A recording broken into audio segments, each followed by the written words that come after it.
In this question, it is given that the figure shows the graph of stopping potential and frequency of light in a photoelectric effect for values of frequency less than the threshold frequency. So this is the threshold frequency. Okay, stopping potential is negative. Okay, so now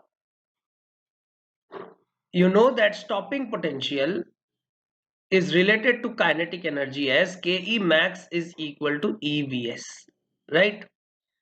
Now below threshold frequency, that is below F naught or nu naught, photoelectric effect will not take place.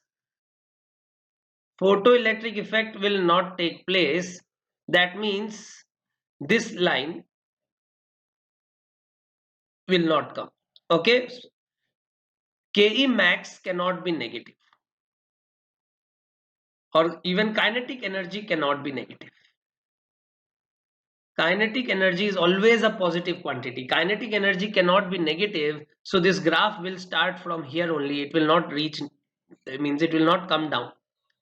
ये graph नीचे क्यों नहीं आ सकता? क्योंकि kinetic energy और stopping potential इस relation से related है. अगर ये नेगेटिव नहीं हो सकता तो स्टॉपिंग पोटेंशियल का मैग्नीट्यूड नेगेटिव नहीं हो सकता. ये मैग्नीट्यूड है actually. This is the magnitude. ठीक है, तो ये स्टेटमेंट तो गलत है. Now lower the value of frequency of incident light, the lower is the maxima of the kinetic energy of emitted photo electrons. हाँ, जितना कम एनर्जी स्ट्राइक करेगा उतना कम एनर्जी इलेक्ट्रॉन्स का होगा. और एफ नॉट से कम है या न्यू नॉट से कम है, इन दैट केस तो फोटो इलेक्ट्रिक इफेक्ट होगा ही नहीं. मतलब स्टेटमेंट 1 तो डेफिनेटली फॉल्स है. इस क्वेश्चन में दो स्टेटमेंट गिवन है. पहला statement, in the process of photo electric emission all the emitted photo electrons have same kinetic energy.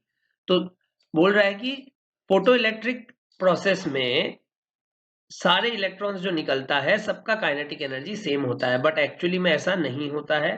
Actually में क्या होता है, तो number of electrons versus kinetic energy का अगर हम लोग ग्राफ बनाएं तो ये ऐसा कुछ निकल के आता है. मतलब हर टाइप का काइनेटिक एनर्जी अवेलेबल होता है up to Ke max. Ke max के बाद कुछ भी नहीं रहता है, लेकिन इस काइनेटिक एनर्जी में इतना इलेक्ट्रॉन निकलता है, इस काइनेटिक एनर्जी में इतना इलेक्ट्रॉन निकलता है. ये एक रैंडम फेनोमेना है. ठीक है, तो हर एक इलेक्ट्रॉन सेम काइनेटिक एनर्जी से नहीं निकलता है. तो ये स्टेटमेंट तो गलत है. According to Einstein's photoelectric effect equation, Ke max is hf-phi. ये स्टेटमेंट सही है. This is Einstein's photoelectric effect equation. जो hf-phi है वो मैक्सिमम काइनेटिक एनर्जी है, लेकिन जो इलेक्ट्रॉन निकल के आता है वो जरूरी नहीं है कि मैक्सिमम काइनेटिक एनर्जी से निकल के आए, क्योंकि इलेक्ट्रॉन जो है वो निकलने के प्रोसेस में दूसरे दूसरे एटम से कोलाइड करते हुए आता है और अपना एनर्जी लूज करता है. In this question it is given that work function of aluminium is 4.2 electron volt. तो हमारे पास एल्यूमिनियम का वर्क फंक्शन दिया हुआ है 4.2 electron volt. If two photons each of energy 2.5 electron volt strikes on a piece of aluminium, तो यहाँ पे दो फोटोन स्ट्राइक कर रहा है, दोनों ही 2.5 इलेक्ट्रॉन वोल्ट का है. The photoelectric effect emission does not occur. Okay. तो फोटो इलेक्ट्रिक इफेक्ट एमिशन एक फोटोन पे डिपेंड करता है. तो फोटो इलेक्ट्रिक इफेक्ट जो होता है depends on energy of one photon. दो फोटोन से एनर्जी एब्जॉर्ब नहीं करता एक एटम. एक एटम जो है वो एक ही फोटोन से एनर्जी एब्जॉर्ब करता है. So depends on energy of one photon. ठीक है, अब एक फोटोन का जो एनर्जी है वो 5 से छोटा है, देयरफॉर फोटो इलेक्ट्रिक इफेक्ट नहीं हो पाएगा. ओके, अब तो पहला स्टेटमेंट क्या बोल रहा है कि when work function is given as 4.2 and photon energy is given as 2.5. एक हो, दो हो, करोड़ हो, 100 करोड़ हो, कुछ भी हो, एक फोटोन का एनर्जी से ही हमें देखना है. ओके, तो the photo electric effect emission does not occur. ये सही है, फोटो इलेक्ट्रिक इफेक्ट एमिशन यहाँ पे नहीं होगा. क्यों नहीं होगा? क्योंकि ये एनर्जी सफिशिएंट नहीं है इसके वर्क फंक्शन को ओवरकम करने के लिए.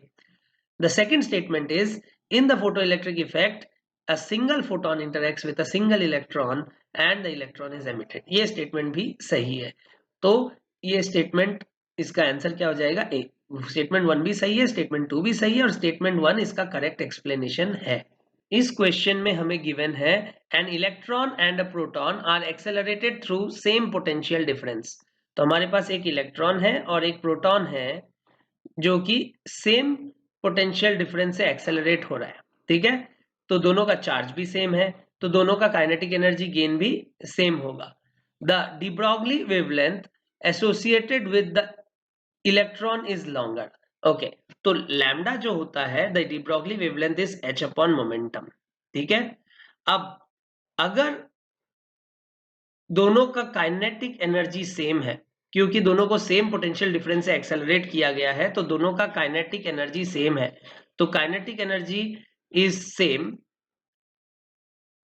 अब काइनेटिक एनर्जी होता क्या है? p square by 2m। यहां से हमें एक चीज मिलता है कि p जो होता है वो होता है √2m के। अब जिसका मास ज्यादा है उसका मोमेंटम भी क्या होगा? ज्यादा होगा, क्योंकि काइनेटिक एनर्जी दोनों का सेम है, तो जिसका मास ज्यादा होगा उसका मोमेंटम ज्यादा होगा। तो will say more the mass more is the momentum for given kinetic energy। Kinetic energy दोनों का सेम है, काइनेटिक एनर्जी दोनों का सेम है क्योंकि दोनों का चार्ज सेम है और दोनों को सेम पोटेंशियल डिफरेंस से एक्सेलरेट किया गया है। तो हमें पता है कि अगर v वोल्ट से एक्सेलरेट करते हैं तो काइनेटिक एनर्जी जो गेन करता है, अगर वो रेस्ट से शुरू हुआ है तो वो qv होता है। अब q दोनों का सेम है, v भी दोनों में सेम दिया है पोटेंशियल डिफरेंस, तो काइनेटिक एनर्जी दोनों का क्या होगा? सेम होगा। अब काइनेटिक एनर्जी दोनों का सेम होगा तो मास जिसका ज्यादा है उसका मोमेंटम ज्यादा है, क्योंकि यहां से रिलेशन हमें दिख रहा है, p is directly proportional to √m provided k is constant. आगे समझ में? तो अब हम लोग को क्या करना होगा कि हमें यह देखना है कि किसका डी ब्रॉगली वेवलेंथ ज्यादा है। अब तुम जिसका मोमेंटम ज्यादा उसका वेवलेंथ कम, तो therefore electron has longer wavelength. क्यों? क्योंकि इलेक्ट्रॉन का मोमेंटम कम है तो उसका वेवलेंथ ज्यादा होगा। ठीक है, अब दूसरा स्टेटमेंट पढ़ते हैं। पहला स्टेटमेंट तो सही है because the electron has longer wavelength. दूसरा स्टेटमेंट ये बोल रहा है the de Broglie wavelength associated with a moving particle is h by p। Obviously yes, where p is the momentum and both have same kinetic energy। यहाँ पे दिया हुआ है क्वेश्चन में both have same kinetic energy, तो statement 1 और statement 2 दोनों ही सही है और स्टेटमेंट 2 स्टेटमेंट 1 को एक्सप्लेन भी कर रहा है, क्योंकि हमने इसी रिलेशन से ये चेक किया था कि इलेक्ट्रॉन का वेवलेंथ जो है वो ज्यादा होगा। तो इसका भी आंसर क्या हो जाएगा? ए हो जाएगा। इस क्वेश्चन में हमें दो स्टेटमेंट्स गिवन है। Statement 1, two photons having equal wavelengths have equal linear momentum। तो पहला स्टेटमेंट में बोल रहा है टू फोटॉन्स, दो फोटोन जो है वो, तो लैम्डा हमें पता है is equal to h upon p। तो लैम्डा अगर सेम है दो फोटोन का, तो दोनों फोटोन का मोमेंटम का मैग्नीट्यूड सेम होगा, लेकिन मोमेंटम तो वेक्टर क्वांटिटी है। तो I will write it like this, if two photons have same lambda, they have same magnitude of momentum,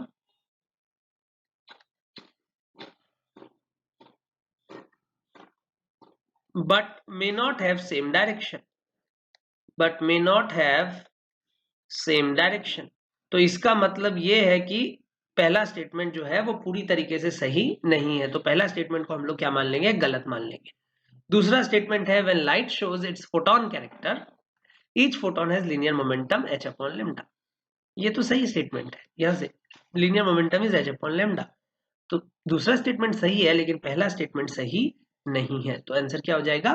D हो जाएगा। इस क्वेश्चन में हमें गिवन है if the accelerating voltage of an X-ray tube is increased then the characteristic wavelength decreases।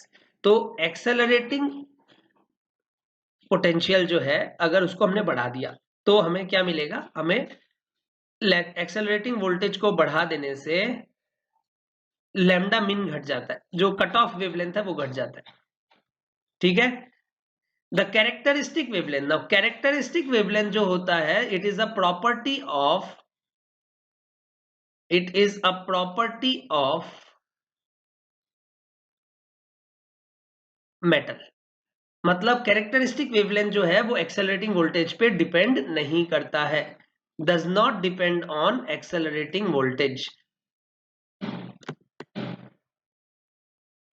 वो depend करता है कि energy difference between two orbits कितना है। ठीक है, तो एक्सेलरेटिंग वोल्टेज से कोई लेना देना नहीं है कैरेक्टरिस्टिक वेवलेंथ का, तो it does not depend on accelerating voltage. हाँ, लेकिन एक्सेलरेटिंग वोल्टेज हाई जरूर होना चाहिए। एक्सेलरेटिंग वोल्टेज हाई होगा तभी एक्सरे एक्चुअली में एमिट हो पाएगा। ठीक है, तो वोल्टेज एटलीस्ट इतना हाई तो होना ही चाहिए कि एनर्जी डिफरेंस के जितना बराबर एनर्जी उस पर आए। ठीक है, फिर the cut off wavelength of x ray tube is given by lambda min is equal to H C by EV. तो हाँ, ये सही है, क्योंकि अगर तुमने v वोल्ट से एक्सेलरेट किया इलेक्ट्रॉन को तो उसका एनर्जी हो जाएगा ईवी। अब एक्सरे का जो मैक्सिमम एनर्जी हो सकता है वो ईवी हो सकता है, क्योंकि एक्सरे का एनर्जी कहां से मिल रहा है, वो इलेक्ट्रॉन का एनर्जी से ही मिल रहा है। तो एक्सरे का मैक्सिमम एनर्जी ईवी हो सकता है, तो उसका मिनिमम वेवलेंथ, क्योंकि energy is inversely proportional to wavelength होता है, तो E is equal to H C by lambda, तो lambda is equal to H C by E. तो यहां से अगर E जो है वो हमें पता चल गया तो लैम्डा भी पता चल जाएगा, तो लैम्डा कितना हो जाएगा एच सी बाई ईवी। ये मिनिमम वेवलेंथ है, इससे छोटा वेवलेंथ पॉसिबल नहीं है। क्यों नहीं है, क्योंकि एनर्जी जो है हमारे पास मैक्सिमम जो आ सकता है एक्सरे का वो ईवी ही आ सकता है।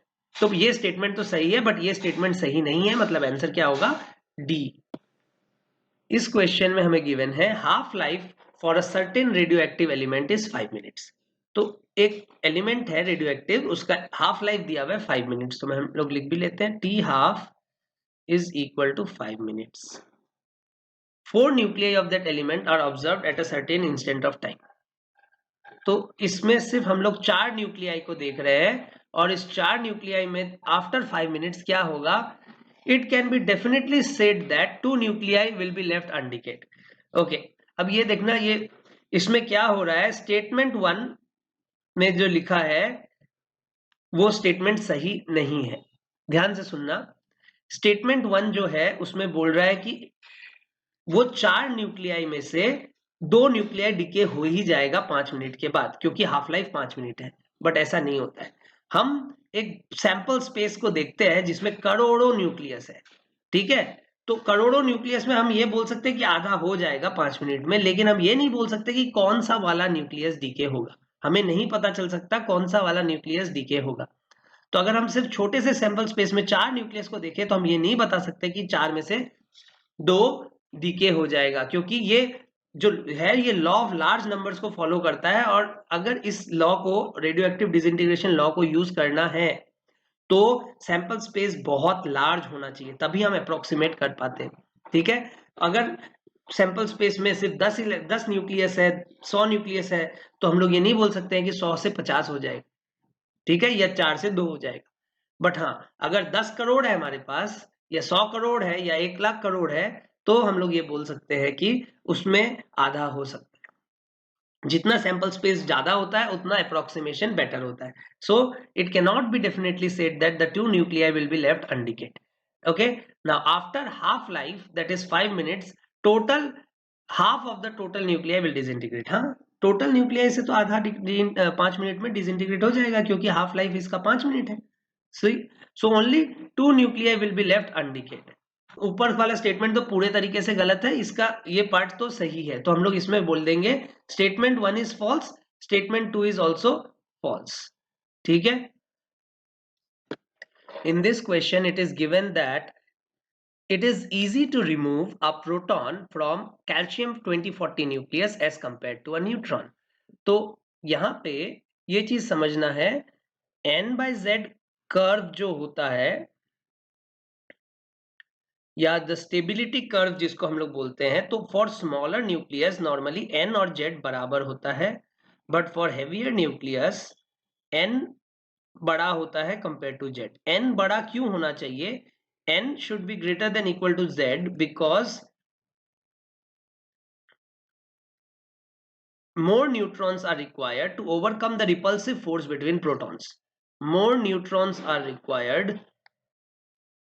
न्यूक्लियर फोर्स जो होता है वो अट्रैक्टिव होता है, तो वो ओवरकम करता है जो प्रोटॉन प्रोटॉन का रिपल्सिव फोर्स है, electrostatic repulsive force. So more neutrons are required to overcome proton repulsive force, अगर प्रोटॉन ज्यादा हो जाता है या एटॉमिक नंबर ज्यादा हो जाता है. Overcome proton repulsion. तो न्यूट्रॉन को निकालना ज्यादा डिफिकल्ट होगा यहां से, क्योंकि तब न्यूट्रॉन कम हो जाएगा. यहाँ पे देखो CA2040 में, CA2040 में Z का वैल्यू 20 है और N का वैल्यू भी 20 है, नंबर ऑफ न्यूट्रॉन भी 20 है, 40 - 20 इज 20. ठीक है. अब अगर हमने न्यूट्रॉन को कमा दिया तो उस केस में ये स्टेबिलिटी बहुत ही कम हो जाएगा. तो इसीलिए it is easy to remove a proton. Proton निकाल सकते हैं, वो भी डिफिकल्ट है, but compare to a neutron निकालना वो थोड़ा इजी है. ठीक है. तो पहला स्टेटमेंट सही है. दूसरा statement, inside nucleus neutrons are acted on only by attractive force. क्योंकि न्यूट्रॉन में चार्ज नहीं होता है तो उसमें सिर्फ न्यूक्लियर फोर्स ही लगता है. ठीक है.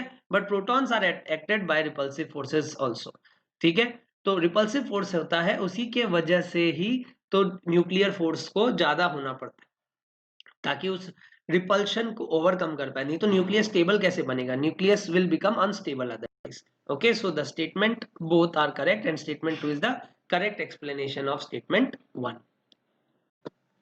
In this question, it is given that it is possible for a thermal neutron to be absorbed by a nucleus, whereas a proton or an alpha particle would need a much larger amount of energy for being absorbed by the same nucleus. तो statement 1 में बोल रहा है कि it is possible for a thermal neutron. तो एक thermal neutron है to be absorbed by a nucleus, whereas a proton and or an alpha particle would need a much larger amount of energy for being absorbed by the same nucleus.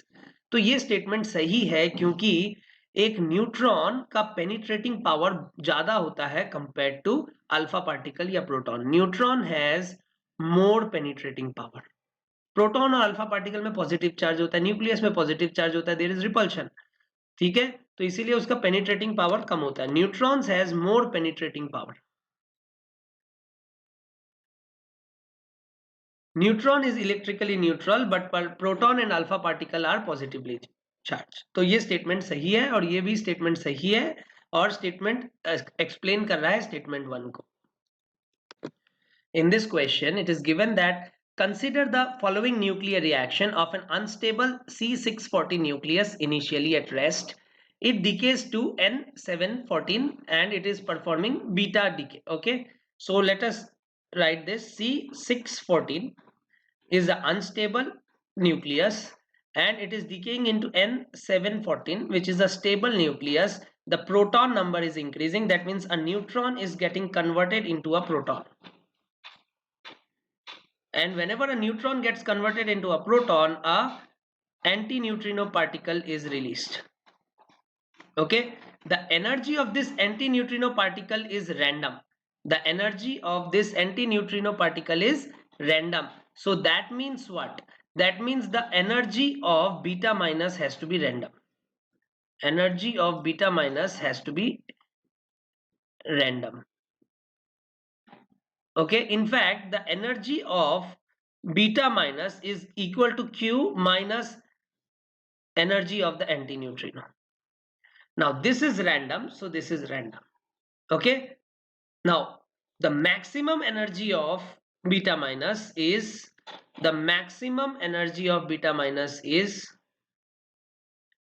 nearly equal to Q. Okay, because the mass of beta minus is so small that we will assume that all the kinetic energy from the Q value is taken by this only, it does not get anything. Okay, so first statement is in a nuclear reaction total energy and momentum is conserved. Experiments show that the electrons are emitted with a continuous range of kinetic energy. Yes, there is a continuous range of kinetic energy up to a maximum value. There is not a single value of kinetic energy. The second statement is remaining energy is released as thermal energy. No, this is not a correct statement. The remaining energy is of the energy of the antineutrino. Okay, and also some thermal energy will be generated obviously, but this is not exactly the correct statement because some energy is gone to the anti-neutrino. Okay, so the statement 2 is not correct, so answer will be C. An X-ray tube operates at accelerating potential of 20 kilovolt. Which of the following wavelengths will be absent in the continuous spectrum of X-ray? तो x ray tube जो है वो 20 kilo volt पे operate कर रहा है, मतलब उसका एनर्जी जो है इलेक्ट्रॉन का, तो electron energy is 20 kilo electron volt, ठीक है। और वेवलेंथ जो आएगा एक्सरे का, जो मिनिमम वेवलेंथ आएगा वो आएगा 1240 divided by 20 kilo electron volt. So ये इलेक्ट्रॉन वोल्ट नैनोमीटर और यहाँ से किलो इलेक्ट्रॉन वोल्ट। सो ये हमें जो मिलेगा वो होगा 62 पिकोमीटर, ठीक है। तो इससे छोटे जो भी वेवलेंथ्स है वो एब्सेंट रहेंगे in the continuous spectrum. So the answer will be A and B. इस क्वेश्चन में गिवन है in photo electric effect stopping potential depends on. तो स्टॉपिंग पोटेंशियल किस पे डिपेंड करता है, उसके लिए हम लोग को लिखना होगा the Einstein's photo electric effect equation. तो E is equal to 5 plus K E max. E होता है HF 5 और यहां से के ई मैक्स को EVS लिख सकते हैं। तो यहां से हमें दिख रहा है जो स्टॉपिंग पोटेंशियल है ये एक तो फ्रीक्वेंसी पे डिपेंड करता है और एक work function of the emitter plate पे डिपेंड करता है। तो यहाँ पे फ्रीक्वेंसी पे डिपेंड करता है और एमिटर प्रॉपर्टी पे डिपेंड करता है, इंटेंसिटी पे डिपेंड नहीं करता है। मतलब कि अगर सोर्स का जो डिस्टेंस है वो बढ़ा दिया या घटा दिया तो के ई मैक्स का वैल्यू चेंज होने वाला नहीं है, तो इंटेंसिटी पे डिपेंड नहीं करता है। So the answer will be A and C. इस क्वेश्चन में गिवन है an electron in hydrogen atom first jumps from second excited state to first excited state. तो एक इलेक्ट्रॉन है हाइड्रोजन एटम में जो कि जंप कर रहा है second excited state to first excited state. तो यहाँ पे सेकेंड एक्साइटेड स्टेट का मतलब n इक्वल टू 3 और फर्स्ट एक्साइटेड स्टेट का मतलब n equal to 2। Okay, so यहां से यहां जंप कर रहा है and then from first excited state to ground state, फिर यहां से यहां जंप कर रहा है। Let the ratio of wavelength comma momentum and energy of the photons in the two cases be x y and z। तो पहले तो रेशियो निकालना है वेवलेंथ का और फिर रेशियो निकालना है मोमेंटम का और फिर रेशियो निकालना है एनर्जी ऑफ द फोटॉन्स का। तो वो सारा x y एंड z है। Then select the correct answers. Okay, तो पहले हम लोग क्या करेंगे 1 बाय लैम्डा 1, ठीक है। लैम्डा 1 कौन सा है, यहां से यहां तक जा रहा है, ठीक है। तो यहां से यहां तक जो जा रहा है तो इसमें हम लोग लिख देंगे r into Z square, Z तो 1 ही है, into 1 by 2 square minus 1 by 3 square, ठीक है। तो ये आ जाएगा, अगर इसको एलसीएम ले ले तो ये आएगा 36 और यहां से आ जाएगा 5, तो ये आ जाएगा 5r बाय 36। और अगर 2 से 1 की बात करें तो 2 से 1 में n का वैल्यू n1 का वैल्यू 1 हो जाएगा, n2 का वैल्यू 2 हो जाएगा। तो यहाँ पे बन जाएगा 1 बाय lambda is equal to r into 1 minus 1 by 4 and that comes out to be 3r by 4। अगर हम लोग लैम्डा 1 बाय लैम्डा 2 निकालेंगे तो ये हमारे पास आएगा 3r by 4 into 36 bye 5r, ठीक है। तो यहां से हम लोग को जो मिलेगा वो होगा 4 9 27 बाय 5। तो लैम्डा 1 बाय लैम्डा 2 आ गया 27 बाय 5 और ये अकॉर्डिंग टू क्वेश्चन x है, ठीक है। अब मोमेंटम का रेशियो निकालना है, तो मोमेंटम जो होता है वो h बाय लैम्डा होता है। मतलब कि मोमेंटम का रेशियो जो होगा p1 बाय p2 वो हो जाएगा लैम्डा 2 बाय लैम्डा 1। इसका मतलब ये इसका आंसर आ जाएगा 5 बाय 27 और ये वैल्यू क्वेश्चन में गिवन है y, ठीक है। और एनर्जी ऑफ फोटोन, ना एनर्जी ऑफ फोटोन जो होता है E वो होता है एच सी बाय लैम्डा, ठीक है। अब C तो कांस्टेंट है, तो मतलब जो एनर्जी का रेशियो और मोमेंटम का रेशियो क्या आने वाला है, सेम आने वाला है। तो E1 बाय E2 का वैल्यू भी आएगा 5 बाय 27, मतलब ये वैल्यू है Z, ठीक है। अब एक्स वाई और जेड के बीच में रिलेशन पूछ रहा है, तो यहां से अगर हम लोग देखें तो बोल रहा है जेड इज 1/x, तो ये तो करेक्ट है, जेड इज 1/x, क्योंकि 1x तो 27/5 है, जेड 5/27 है, तो जेड इज 1/x। दूसरा, the value of x is 27/5, the value of x is 9/4, गलत है, तो ये गलत हो गया। फिर the value of y is 5/27 and the value of z is also 5/27, तो आंसर सी और डी भी करेक्ट है।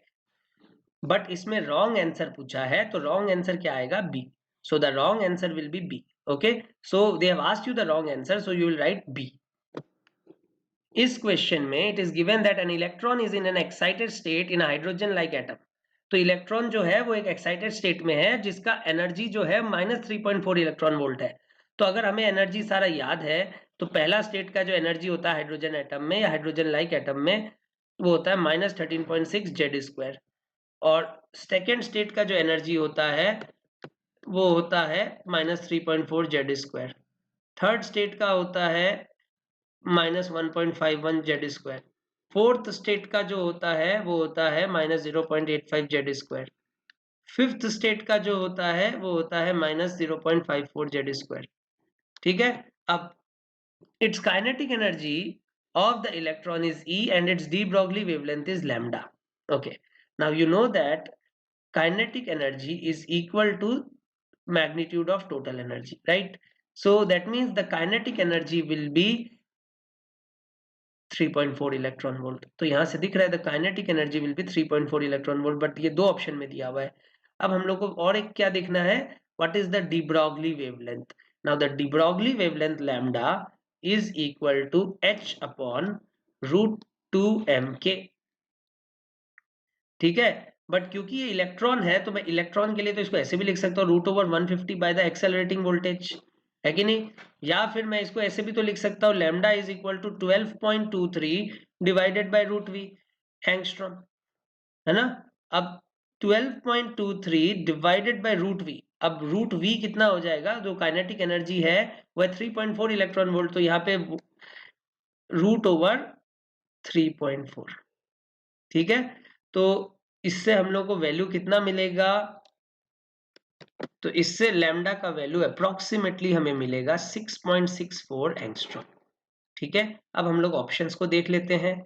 तो एनर्जी जो है यहाँ से 6.6 एंगस्ट्रॉम इसमें है और इसमें 0.66 एंगस्ट्रॉम है, तो आंसर हमारा क्या होगा? बी होगा। इन this question it is given that a particular hydrogen like atom has its ground state binding energy as 122.4 electron volt.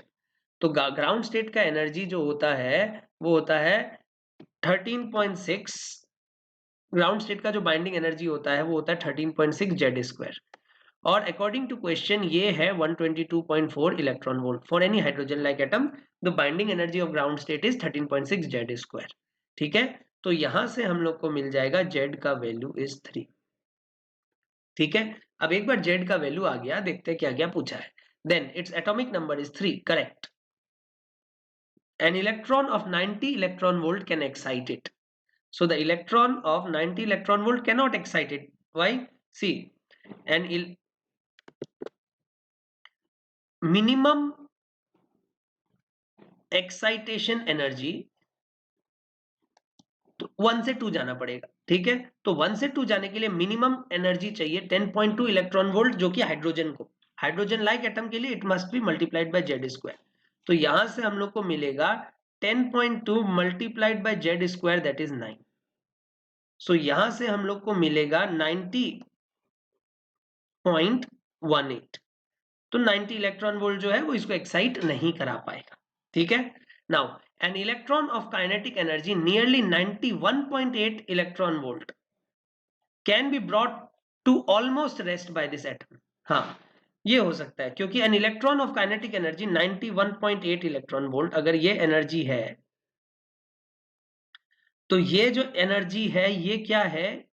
ये इसको एक्साइट करा देगा। अगर ये इसको एक्साइट करा देगा तो इलेक्ट्रॉन के पास फिर बचा हुआ एनर्जी कितना होगा? बहुत ही कम होगा। ठीक है, तो इलेक्ट्रॉन का एनर्जी बहुत ही कम हो जाएगा, तो it is almost brought to rest by this atom, ये सही बोल सकते हैं।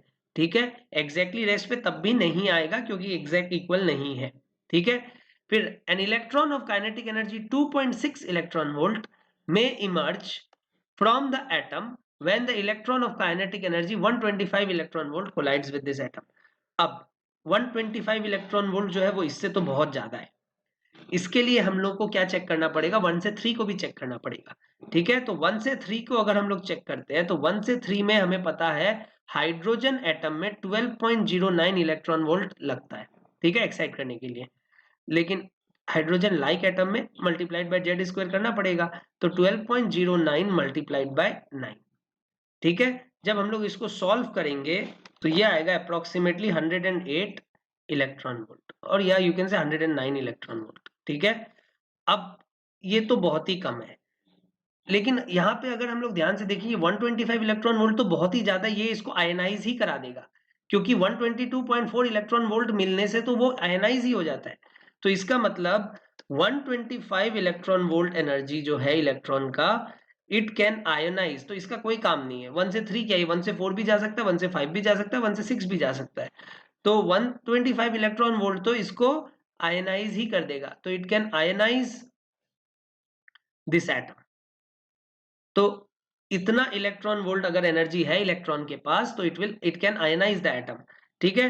तो रिमेनिंग एनर्जी जो बचेगा वो काइनेटिक एनर्जी में कन्वर्ट हो जाता है। Remaining energy is the new kinetic energy of electron, ठीक है। तो that will be equal to 125 minus 122.4, क्योंकि 122.4 में ही वो आयनाइज हो जाता है, दैट इज 2.6। तो इसका मतलब कि अगर एक इलेक्ट्रॉन जिसका काइनेटिक एनर्जी 125 इलेक्ट्रॉन वोल्ट है वो कोलाइड करेगा इस एटम के साथ, तो it may be possible that उसके पास सिर्फ 2.6 इलेक्ट्रॉन वोल्ट एनर्जी बचे, अगर एक्साइट करने में वो सक्सेसफुल हो गया तो, ठीक है, या आयनाइज करने में वो सक्सेसफुल हो गया तो ये आंसर भी सही है, इस क्योंकि यहाँ लिखा है मे इमर्ज, अगर लिखता विल डेफिनेटली इमर्ज तो ये सही नहीं होता। इस क्वेश्चन में गिवन है a beam of ultraviolet light of all wavelengths passes through hydrogen gas at room temperature. तो एक बीम है अल्ट्रावायलेट लाइट का ऑफ ऑल वेवलेंथ्स, तो उसमें सारे वेवलेंथ्स है, passes through hydrogen gas at room temperature. तो यहाँ पे ये हाइड्रोजन गैस का सैंपल है जिसमें बहुत सारे एटम्स है और यूवी लाइट यहाँ से पास हो रहा है जिसमें सारे वेवलेंथ्स है, ठीक है, at room temperature X direction में। Assume that all photons emitted due to the electron transition inside the gas emerge in the Y direction. तो यहाँ पे जो भी ट्रांजिशन हो रहा है उसके वजह से एक नया फोटोन निकल के आ रहा है और वो वाई डायरेक्शन में निकल के आ रहा है, ठीक है, और ये एक्स डायरेक्शन के पहले लाइट आ रहा था। Let A and B denote the lights emerging from the gas in the X and Y direction. तो लेट ए एंड बी जो है denotes the lights emerging from the gas in X and Y directions respectively. Then some of the incident wavelengths will be absent in A. Okay, तो यहाँ पे तुमको पता है कि कुछ ना कुछ एब्जॉर्प्शन तो होगा, ठीक है। तो यहाँ पे कुछ एब्जॉर्प्शन होगा, तो ये जो यूवी लाइट जा रहा था और ये वापस यहाँ से यहाँ गया, ठीक है, तो यहाँ पे कुछ एब्जॉर्प्शन हुआ क्योंकि लाइमन सीरीज जो होता है वो यूवी रेस को ही एब्जॉर्ब करती है। लाइमन सीरीज का रेंज जो है वो यूवी का रेंज ही है, ठीक है, जो वेवलेंथ रेंज है वो यूवी वाला ही रेंज है। तो पर्टिकुलर वेवलेंथ कौन कौन सा, 122 nanometre, 102 nanometre, 97.5 nanometre, 95 nanometre, 91 nanometre, ये सब वेवलेंथ है किसका, ये सब वेवलेंथ है लाइमन सीरीज का। ये सारे वेवलेंथ यूवी रेंज के रहे, तो ये वेवलेंथ को ये एब्जॉर्ब कर लेगा। तो यहाँ जो निकल के आएगा यही वाला लाइट, वो क्या होगा, वो उसमें ये सारे वेवलेंथ्स मिसिंग होंगे। तो some of the incident wavelengths will be absent in A, correct, ठीक है। नाउ जो अब वापस ये जो गैस एक्साइट हुआ है वो वापस डी एक्साइट होगा। अब जब वो गैस वापस डी एक्साइट होगा तो फिर से वो रेडिएशन एमिट करेगा, उतना ही एनर्जी का एमिट करेगा जितना का वो एब्जॉर्ब किया था। अब जब वो रेडिएशन एमिट करेगा, लेकिन क्वेश्चन में बोल रहा है वो वाई डायरेक्शन में एमिट करेगा, ठीक है, तो only those wavelengths will be present in B, तो वाई डायरेक्शन वाले को वेवलेंथ्स को बी बोल दिया, which are absent in it. हाँ, यहां जो एब्सेंट है यहां वो ही प्रेजेंट होगा, तो ये भी सही है। फिर B will contain some visible light, हाँ बी में विजिबल लाइट, तो ये वाला ऑप्शन एक्चुअली में यहाँ पे देखो B will contain some visible light, तो ये पॉसिबल है कि बी में विजिबल लाइट आ जाए। क्यों? क्योंकि जब वो एक्साइट होता है तब तो वो 1 से होता है, लेकिन जब वो डी एक्साइट होता है, सपोज 1 से 3 चला गया था, तो जब डी एक्साइट होता है तो हो सकता है 3 से 2 आया हो। अब 3 से 2 तो विजिबल रेंज का है, तो B will contain some visible light, ये सही है। B will contain some infrared light, ये भी सही है।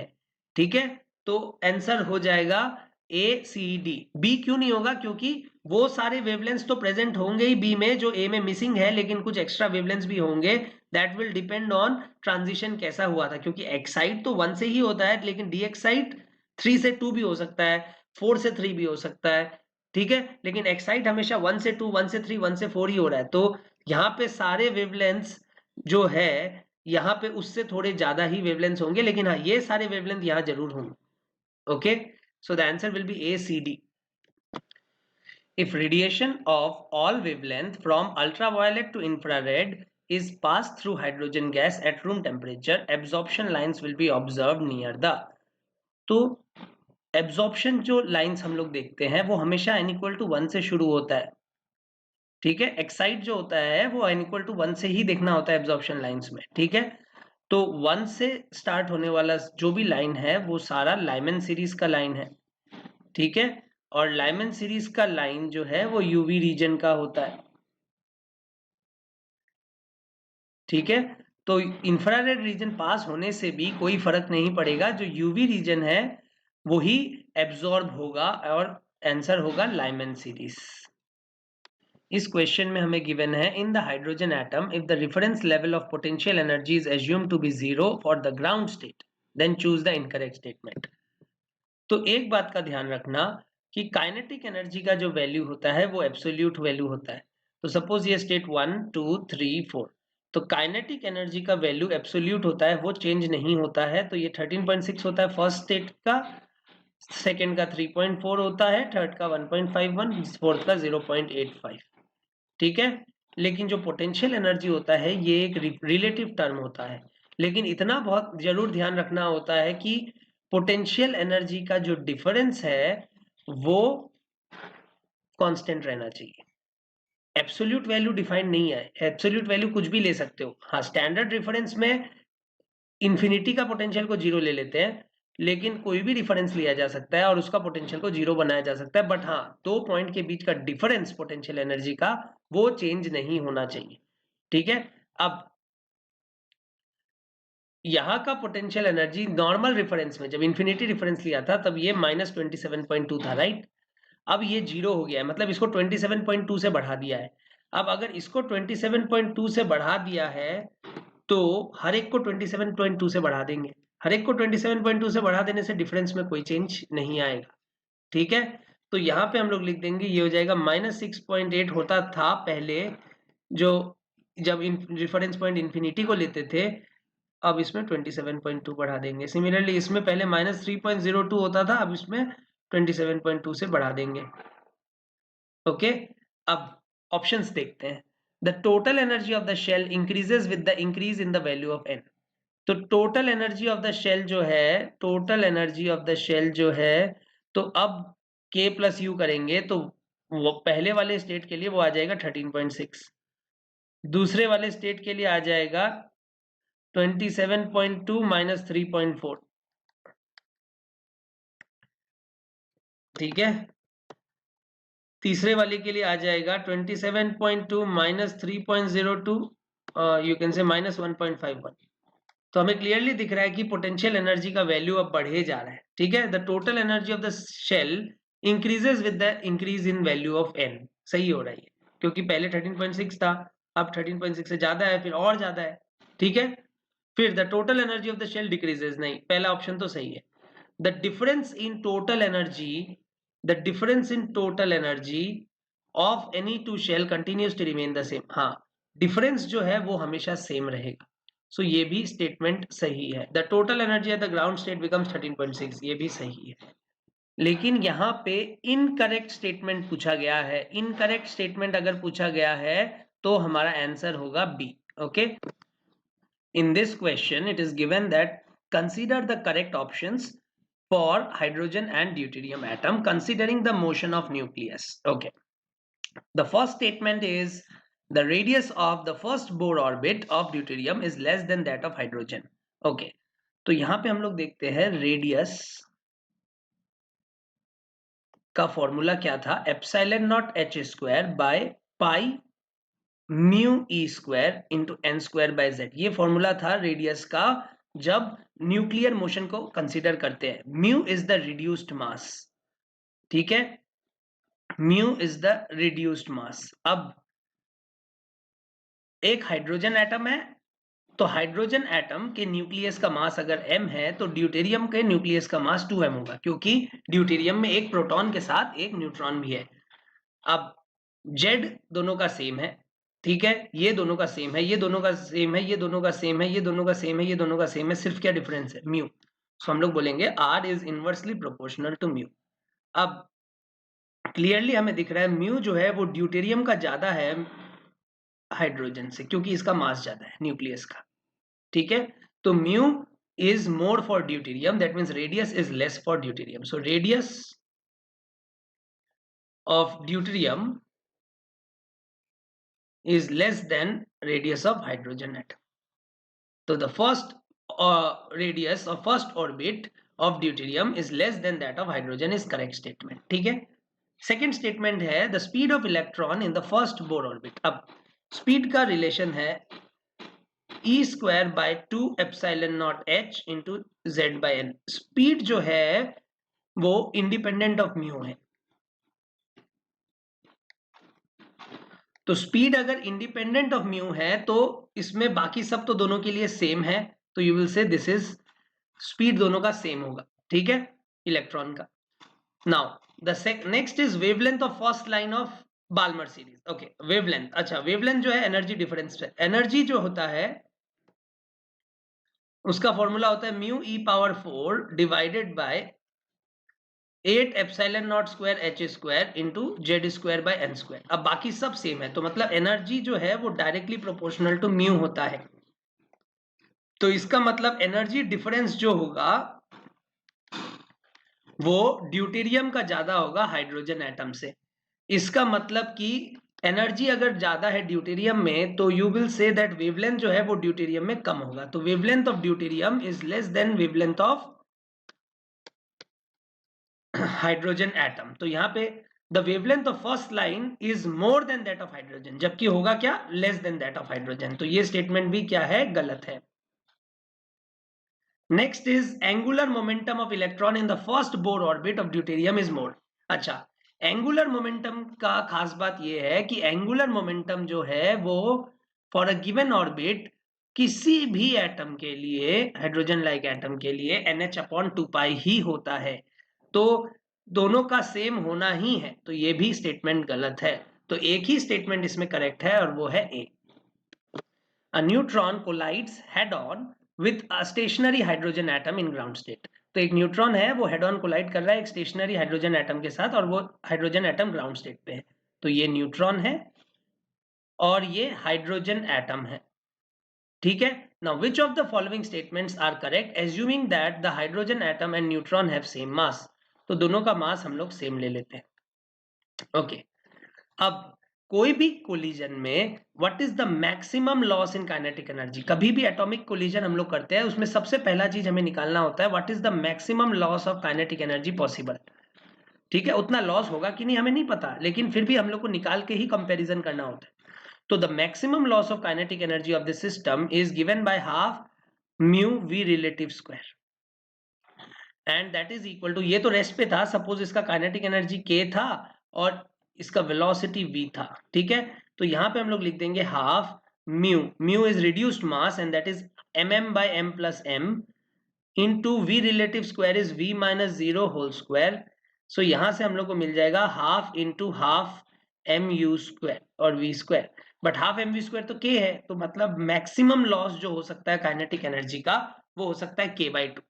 ठीक है, तो ऑल्दो काइनेटिक एनर्जी के है इसका, लेकिन जो लॉस हो सकता है वो के बाई टू है। ठीक है, अब हम लोग देखते हैं कि एक्साइट होने के लिए इस हाइड्रोजन एटम को कितना एनर्जी चाहिए। तो minimum energy required for excitation of hydrogen atom is, अच्छा, अब हाइड्रोजन एटम ग्राउंड स्टेट पे है, अब 1 से मिनिमम 2 तक जाएगा, तो मिनिमम 1 से 2 जाने के लिए मिनिमम एनर्जी कितना चाहिए, 10.2 चाहिए। तो एक्साइट होने के लिए मिनिमम एनर्जी कितना चाहिए, 10.2 चाहिए।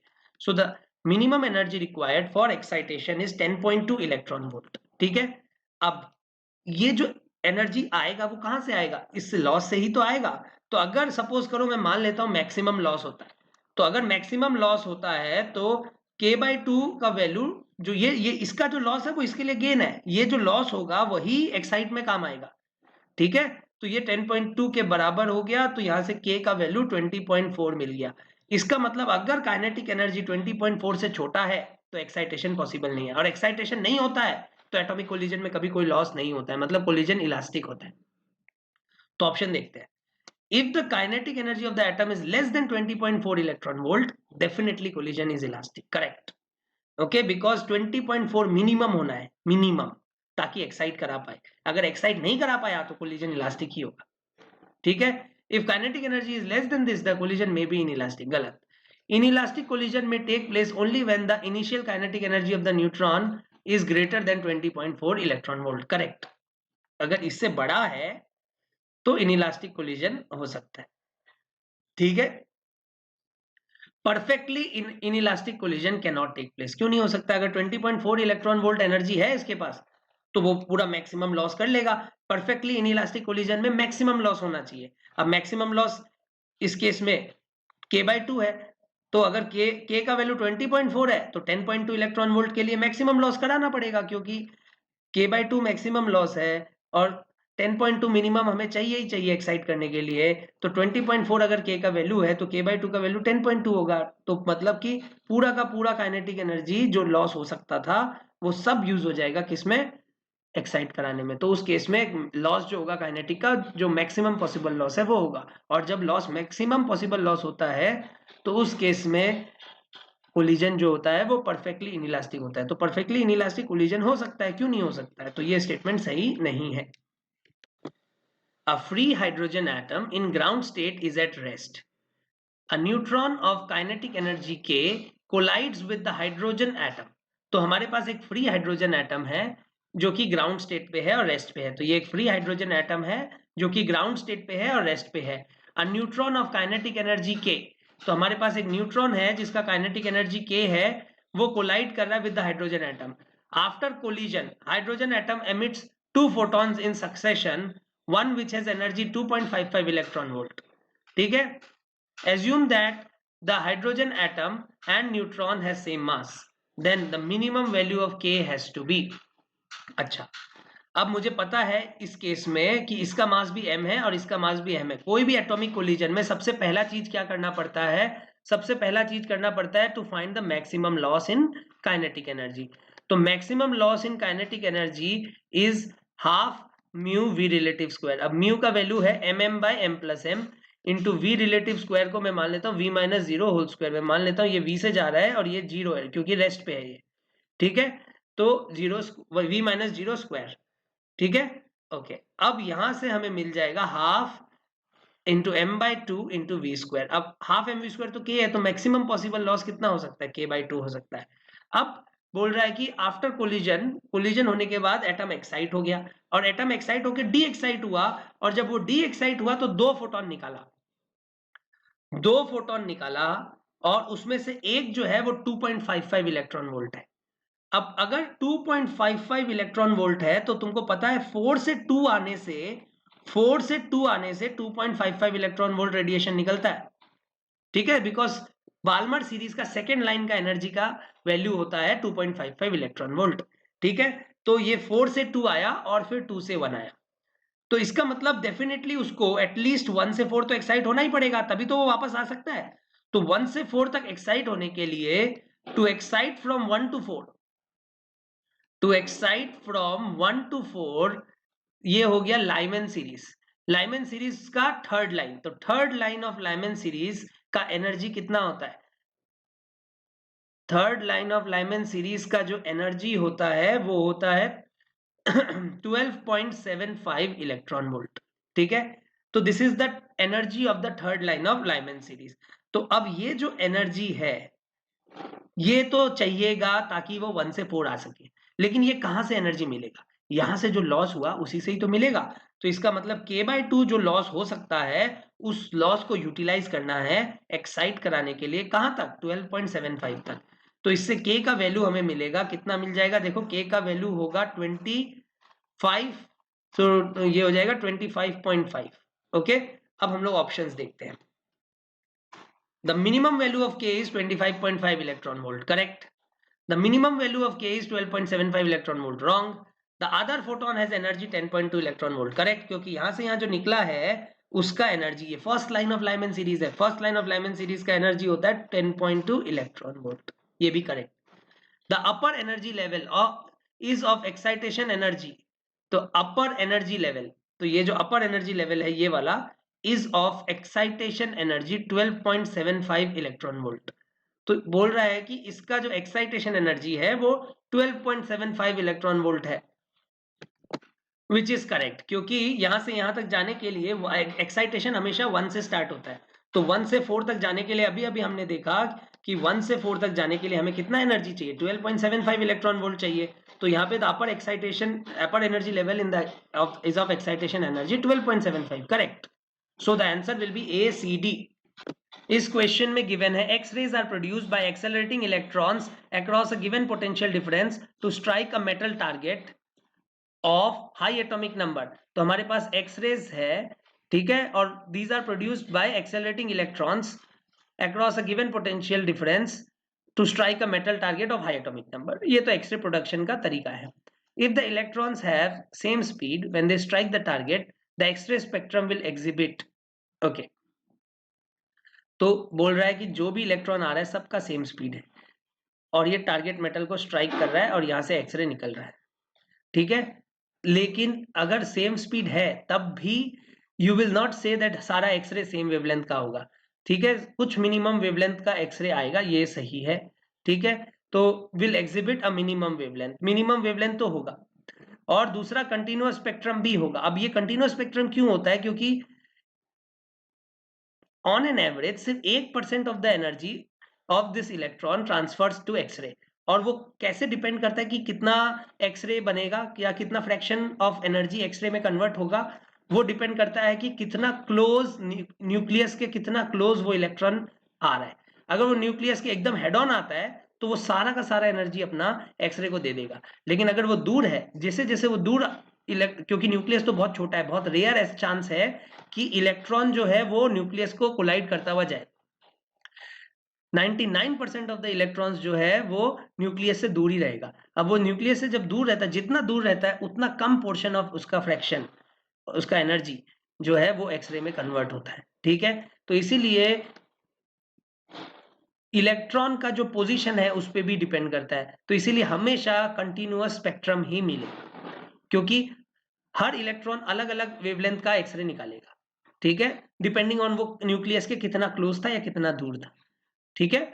ओके, सम डिस्क्रीट कंपैरेटिवली प्रोमिनेंट वेवलेंथ, हाँ, कुछ कुछ metal depending on this metal क्या होता है कि जब मेटल में एक इतना हाई स्पीड इलेक्ट्रॉन जब स्ट्राइक करता है तो इलेक्ट्रॉन जो है, यहाँ का जो इलेक्ट्रॉन है वो नॉक ऑफ हो जाता है। अब जब ये इलेक्ट्रॉन नॉक ऑफ हो जाता है तो उस सिचुएशन में यहां से हायर से लोअर ट्रांजिशन होता है इलेक्ट्रॉन का, क्योंकि ये स्टेबल ऑर्बिट है। अब यहां से इलेक्ट्रॉन निकल गया तो यहाँ एक वैकेंसी क्रिएट हो गया। इस वैकेंसी को फिल करने के लिए हायर इलेक्ट्रॉन जो है वो एक अपॉर्चुनिटी देखता है अपना स्टेबिलिटी बढ़ाने का। तो जब ये ट्रांजिशन हो रहा है और कोई भी एटॉमिक ट्रांजिशन में रेडिएशन निकल के आता है, तो हायर एटम्स का जो एटॉमिक ट्रांजिशन होता है उसमें एक्सरे निकल के आता है। हाइड्रोजन एटम के ट्रांजिशन में UV rays, infrared rays, visible light निकल के आता है, लेकिन हायर एटम्स के ट्रांजिशन में एक्सरे निकल के आता है। और ये जो एक्सरे निकल के आता है उसका एनर्जी भी उतना ही होता है जो बोर मॉडल से मिलता है, energy difference between the two orbits.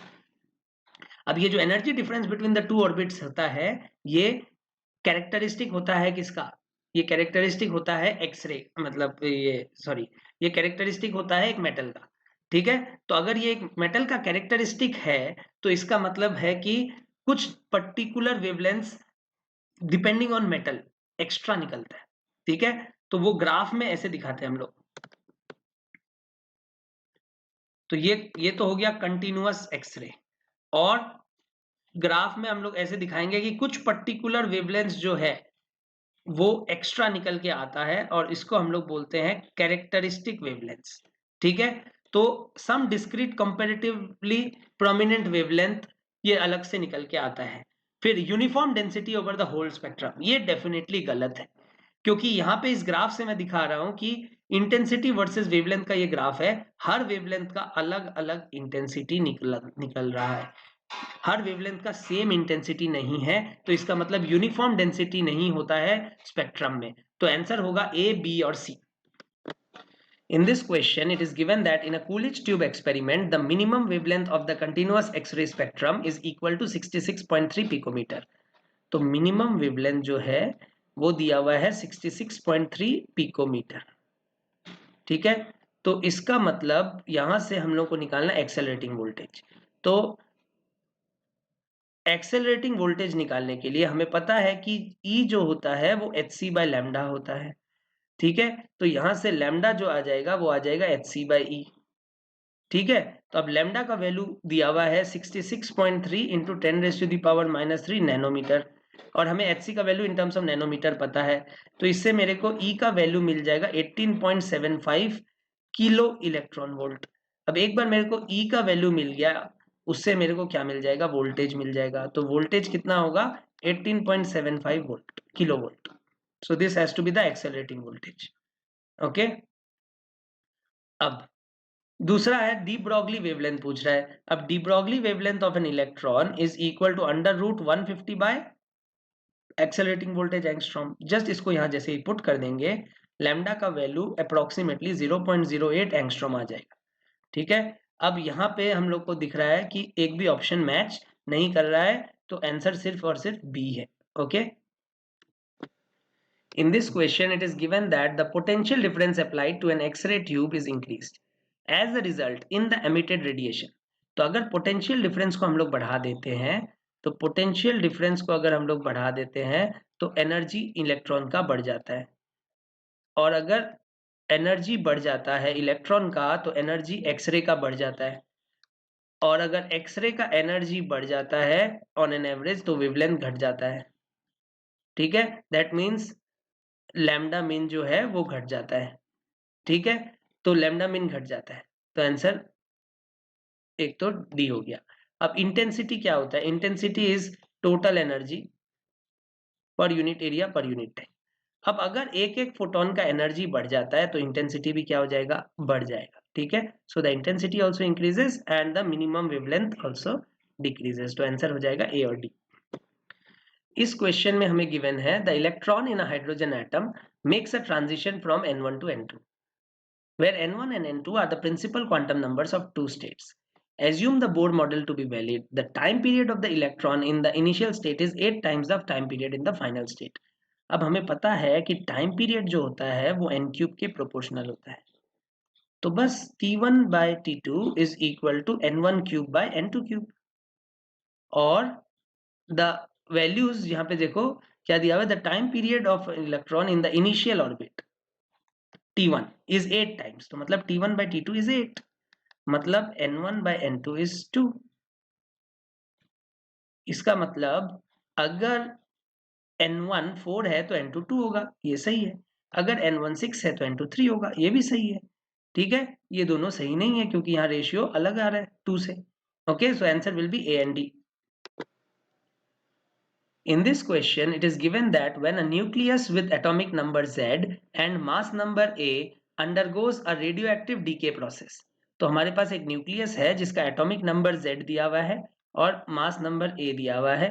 Undergoes a radioactive decay process. ठीक है, अगर अल्फा डीके हो रहा है तो अल्फा डीके में एक He24 न्यूक्लियस निकलता है कि नहीं? अल्फा मतलब क्या? Alpha particle is helium nucleus, doubly ionized helium nucleus, so this is He24। तो इसका मतलब जो प्रोडक्ट मिलेगा, तो यहां से मैं लिख देता हूं ऐसे XZA। सपोज ये हमारा जो है अनस्टेबल न्यूक्लियस है और ये अल्फा डीके कर रहा है, तो जब ये अल्फा डीके करता है तो एक नया न्यूक्लियस बन रहा है YZ-2 A-4। तो Z भी घटेगा, A भी घटेगा, both Z and A will decrease if the process is alpha decay. Correct. ठीक है, फिर अगला है Z will decrease but A will not change if the process is beta plus decay. अब बीटा प्लस डीके में क्या होता है वो देखते हैं।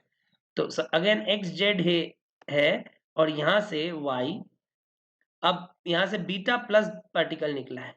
ठीक है, तो बीटा प्लस पार्टिकल निकलने से क्या होता है, देखो ये Z-1 हो जाता है और ये A हो जाता है, मतलब कि एक न्यूट्रॉन जो है, सॉरी एक प्रोटॉन जो है वो न्यूट्रॉन में कन्वर्ट हो जाता है। तो इसीलिए प्रोटॉन एक कमा है लेकिन एक न्यूट्रॉन बढ़ गया है, तो इसीलिए A में कोई चेंज नहीं आता है लेकिन प्रोटॉन घट जाता है, तो Z विल डिक्रीज। तो Z will decrease but A will not change, ये करेक्ट है। उसके बाद Z will decrease but A will not change if the process is beta minus decay. नहीं, बीटा माइनस डीके में क्या होगा देखते हैं। बीटा माइनस डीके में,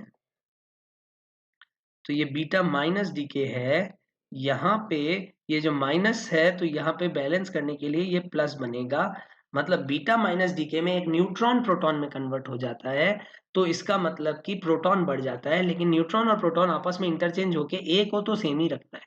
तो इसका मतलब ये है कि Z will decrease but A will not change, तो ये गलत है क्योंकि Z तो इंक्रीज हो रहा है इन अ बीटा माइनस डीके, तो ये स्टेटमेंट सही नहीं है। फिर Z and A will remain unchanged if the process is gamma. हाँ, गामा डीके में Z और A दोनों ही अनचेंज रहेगा अगर सिर्फ गामा डीके हो रहा है तो। ठीक है, गामा डीके होता क्या है, गामा डीके में एक एक्साइटेड न्यूक्लियस डी एक्साइट होता है तो गामा रेज निकलता है, उसमें Z और A में कोई चेंजेस नहीं आता है, तो ये भी स्टेटमेंट क्या है, सही है। When the atomic number of the nucleus increases, तो अगर एटॉमिक नंबर बढ़ता है तो ऑप्शंस पूछ रहा है, तो पहले n/z का ग्राफ अगर देखें n वर्सेस z का, तो ये n equal to z line है और एटॉमिक नंबर जब तक लो रहता है, सपोज अप टू 20, ठीक है, यहाँ पे एटॉमिक नंबर को a से रिप्रेजेंट कर दिया बट नॉर्मली हम लोग z से रिप्रेजेंट करते हैं, तो ऐसा कर्व आता है, स्टेबिलिटी कर्व भी बोलते हैं इसको। और यहाँ पे ये दिख रहा है कि z इक्वल टू ऑलमोस्ट 20 तक n और z का वैल्यू बराबर होता है, बट उसके बाद हायर एटम्स में नंबर ऑफ न्यूट्रॉन्स ज्यादा हो जाता है, तो initially the neutron proton ratio is constant equal to 1, सही है। बट बाद में क्या हो जाता है कि न्यूट्रॉन प्रोटॉन रेशियो इंक्रीजेस, ठीक है, न्यूट्रॉन प्रोटॉन रेशियो बढ़ने लगता है, ठीक है, उसके बाद कांस्टेंट हो जाता है, या यू कैन से हाँ कांस्टेंट हो जाता है, यहाँ पे डिक्रीज दिया हुआ है तो डिक्रीज तो नहीं होता है, ठीक है।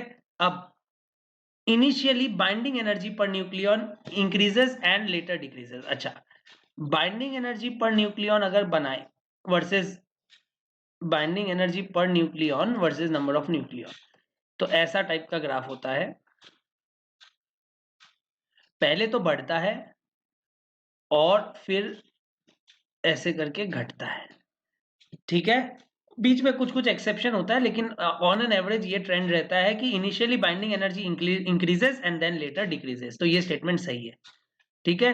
The binding energy per nucleon increases when the neutron proton ratio decreases, नहीं, न्यूट्रॉन प्रोटॉन रेशियो इंक्रीजेस अगर होता है तो बाइंडिंग एनर्जी तो बढ़ता है, तो binding energy per nucleon increases when the neutron proton ratio increases, तो ये एग्जैक्टली सही स्टेटमेंट नहीं है क्योंकि यहाँ पे भी न्यूट्रॉन प्रोटॉन रेशियो ज्यादा है, तो यहाँ पे लेकिन कम होने लग गया बाइंडिंग एनर्जी पर न्यूक्लियन, तो ये स्टेटमेंट शुरू के लिए सही है लेकिन जनरलाइज नहीं कर सकते हैं, तो आंसर होगा ए और सी। In this question it is given that let mp is the mass of proton Mn be the mass of neutron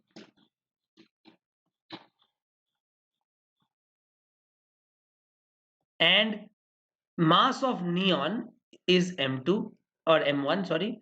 So mass of neon is M1 and mass of calcium is M2 nucleus. So M1 जो है उसमें 10 proton है और 10 neutron है.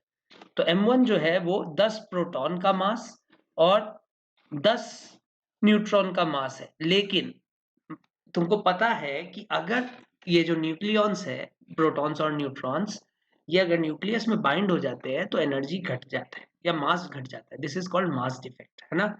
अब mass defect है, इसका मतलब जो मास होगा एक्चुअली में वो थोड़ा कम होगा. तो मतलब M1 will be less than 10 MP plus Mn and this is because of mass defect. ठीक है. और जो दूसरा चीज है यहाँ पे M2, सिमिलरली M2 भी यहाँ पे देखो तो 20 MP और 20 Mn से छोटा होगा. ठीक है. लेकिन अब M2 और M1 में कैसे रिलेशन निकाले, तो उसके लिए तो कैल्शियम का बाइंडिंग एनर्जी पर न्यूक्लियन ज्यादा होगा. क्यों? क्योंकि इनिशियल स्टेज पे as nucleon number increases binding energy increases. Binding energy per nucleon versus nucleon का ग्राफ अगर देखें तो बाइंडिंग एनर्जी पर न्यूक्लियन जो है वो पहले बढ़ता है. तो इसका मतलब कि नियॉन से ज्यादा होगा कैल्शियम का बाइंडिंग एनर्जी पर न्यूक्लियन. अब अगर कैल्शियम का बाइंडिंग एनर्जी पर न्यूक्लियन ज्यादा है, इसका मतलब उसमें मास डिफेक्ट ज्यादा है. इसका मतलब उसमें जो मास है वो ज्यादा कम हुआ है. मास डिफेक्ट ज्यादा होने का मतलब ज्यादा मास कम होना. तो इसका मतलब M2 जो है वो ज्यादा छोटा है इससे कंपेयर टू M1 जिससे जितना छोटा है. इसका मतलब M2 has to be less than equal to 2M1. So हमारे पास यहाँ पे जो आंसर आएगा वो आएगा C और D. फिर से मैं बोल देता हूं कि मास डिफेक्ट जो है वो ज्यादा तब होता है जब बाइंडिंग एनर्जी पर न्यूक्लियन ज्यादा हो. अब कैल्शियम का बाइंडिंग एनर्जी पर न्यूक्लियन ज्यादा है तो उसमें मास डिफेक्ट ज्यादा है. मास डिफेक्ट ज्यादा है मतलब उसका एक्चुअल मास से मास जो है वो ज्यादा कम हुआ है. मास डिफेक्ट ज्यादा होने का मतलब है मास ज्यादा कम होना. ठीक है. तो इसीलिए उसका मास ज्यादा घटा है, इसीलिए M2 is less than 2M1. In this question, it is given that the decay constant of a radioactive substance is 0.173 years per years.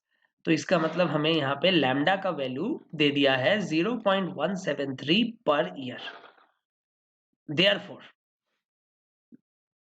T half का वैल्यू आ जाएगा ln2 divided by 0.173 year.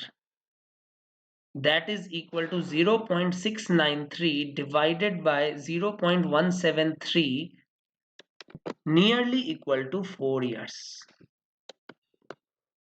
Nearly equal to 4 years. ठीक है. तो ये हो गया half life. ठीक है. अब क्या क्या ऑप्शन है हम लोग देख लेते हैं. तो half life of the radio active substance is 1/0.173. गलत. 1/4 of the radioactive substance will be left after nearly 8 hours. तो 8 आवर्स के बाद 1/4 सब्सटेंस बचेगा, ये करेक्ट है. क्यों? क्योंकि हाफ लाइफ 4 साल है तो 8 साल के बाद 2 बार आधा हो जाएगा. 2 बार आधा मतलब 1/4. ठीक है. ओके. उसके बाद ये ऑप्शन देखते हैं. Nearly 63% of the radio active substance will be decade in this. तो अब यहाँ पे देखते हैं. हमें पता है N0 is equal to n is equal to n0 e power minus lambda t होता है. ठीक है. अब ये जो टाइम दिया है हमें, ये क्या है? ये एवरेज टाइम. एवरेज टाइम होता है 1/लैम्डा. ठीक है. अब एवरेज टाइम, इन एवरेज टाइम n का वैल्यू देखो कितना हो जाता है, n0/e हो जाता है. क्योंकि t को जैसे ही मैं लिख दूंगा 1/लैम्डा, lambda lambda cancel, e power -1 मतलब n0/e. तो 1/e का वैल्यू होता है 0.37. तो इसका मतलब कि 37% बचा है आफ्टर 1 एवरेज लाइफ। तो इसका मतलब 63% डीके हो गया, तो इसका मतलब ये स्टेटमेंट सही है। 63% of the radioactive substance will decay in this time, so answer will be A and C. Which of the following statements is are correct?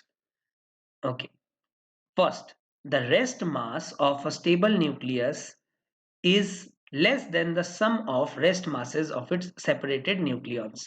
मतलब मास डिफेक्ट, तो जैसे ही वो न्यूक्लियॉन्स एक न्यूक्लियस के अंदर बाइंड हो जाता है उसका मास घट जाता है, ठीक है। तो इंडिविजुअल न्यूक्लियॉन्स का मास हमेशा ज्यादा होता है, ठीक है। तो बाइंड न्यूक्लियस का मास कम होता है, ठीक है। बाउंडेड न्यूक्लियस का मास, जो कि न्यूक्लियस में बाउंड हो गया है, उसका मास कम होता है कंपेयर टू इंडिविजुअल न्यूक्लियॉन्स, उतना ही नंबर ऑफ इंडिविजुअल न्यूक्लियॉन्स, ठीक है। अब rest mass of a stable nucleus is less than the sum of the rest masses of its separate nucleons, सही। फिर the rest mass of a stable nucleus is greater, नहीं। फिर in a nuclear fusion energy is released by fusion of two nuclei of medium mass, नहीं, small mass का जो दो nuclei है वो फ्यूज होता है। फिर in a nuclear fusion energy is generated by fragmentation of a very heavy nucleus, correct. So the answer will be A and D.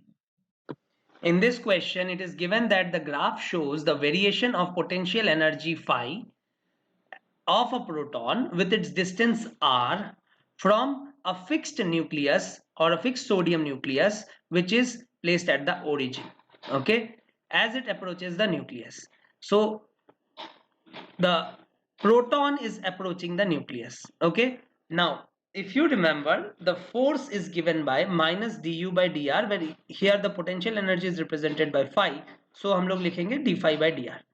अब अगर F नेगेटिव होता है then you will say that the force is attractive, और अगर F positive होता है तो हम लोग बोलेंगे फोर्स इज रिपल्सिव, ठीक है। अब यहां पे AB इंडिकेट्स, तो AB में अगर ध्यान से देखो तो यहां पे स्लोप क्या है, यहां पे स्लोप है नेगेटिव।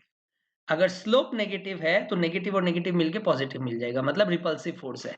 तो ए बी में रिपल्सिव फोर्स है, बट ये कौन सा रिपल्शन है, ये कौन सा रिपल्शन है, ये है इलेक्ट्रोस्टैटिक रिपल्शन, ये है इलेक्ट्रोस्टैटिक रिपल्शन। तो A B indicates nuclear repulsion, नहीं, A B indicates electrostatic repulsion, yes. Okay, then comes BC. अब बीसी में स्लोप पॉजिटिव है, तो स्लोप पॉजिटिव है मतलब फोर्स अट्रैक्टिव है, तो यहाँ पे फोर्स अट्रैक्टिव है। और अट्रैक्टिव जो है इलेक्ट्रोस्टैटिक फोर्स तो हो नहीं सकता, क्योंकि दो पॉजिटिव चार्ज के बीच में फोर्स हमेशा रिपल्सिव होगा इलेक्ट्रोस्टैटिक के वजह से, ठीक है। तो ये कौन सा अट्रैक्टिव फोर्स है, ये न्यूक्लियर अट्रैक्टिव फोर्स है, ठीक है।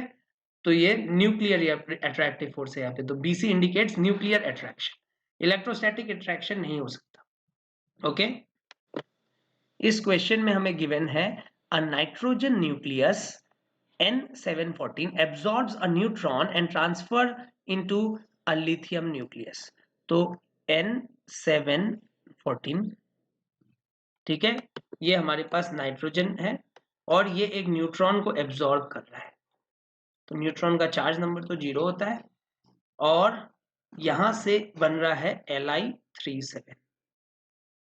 तो Li37 अगर बन रहा है तो यहां से हमें दिख रहा है कि जो चार्ज नंबर है, जो चार्ज नंबर है वो टोटल जो चेंज हो रहा है वो 4 से चेंज हो रहा है,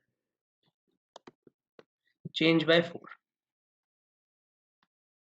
और जो मास नंबर है, जो वो मास नंबर है वो कितना से चेंज हो रहा है, तो 15 और ये 7, mass number is changing by 8, ठीक है। चार्ज नंबर 4 से चेंज हो रहा है और मास नंबर 8 से चेंज हो रहा है, ठीक है। अब ऑप्शन देखते हैं ऐसा कैसे हो सकता है। अगर वो 4 प्रोटॉन और 3 न्यूट्रॉन एमिट करता है, तो 4 प्रोटॉन एमिट करने से चार्ज नंबर जो चेंज होगा वो होगा 4 से, ठीक है। और जो मास नंबर चेंज होगा टोटल वो होगा 7 से, ठीक है। लेकिन मास नंबर को 8 से चेंज होना है टोटल मिला के, तो इसका मतलब ये तो पॉसिबल नहीं है। फिर 5 प्रोटॉन और एक नेगेटिव बीटा पार्टिकल। तो 5 प्रोटॉन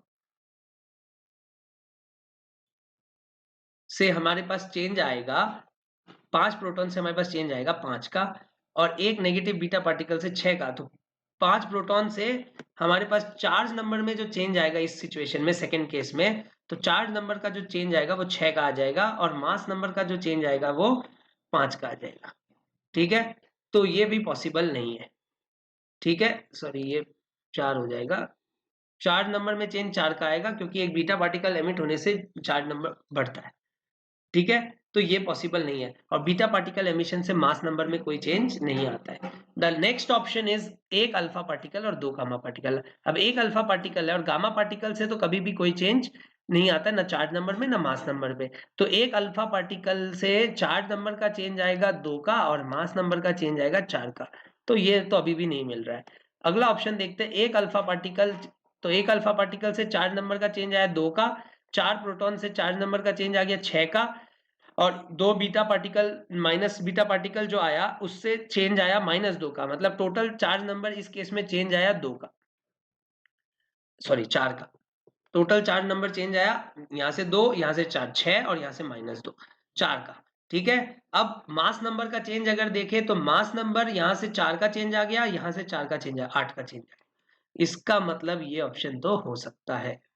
ठीक है, अगला है 4 प्रोटॉन और 4 न्यूट्रॉन। अब 4 प्रोटॉन निकल रहा है, तो 4 प्रोटॉन निकलने से, 4 प्रोटॉन निकलने से तो मास नंबर, चार्ज नंबर 4 से चेंज हो गया है, और 4 न्यूट्रॉन भी निकला है, तो उससे भी हम लोग बोल सकते हैं कि मास नंबर जो चेंज होगा वो 8 से हो जाएगा। तो ये भी हम लोग सही बोल सकते हैं। ठीक है, तो आंसर हो जाएगा डी और ई। The instability of the nucleus can be due to various causes. An unstable nucleus emits radiation if possible to transform into less unstable state.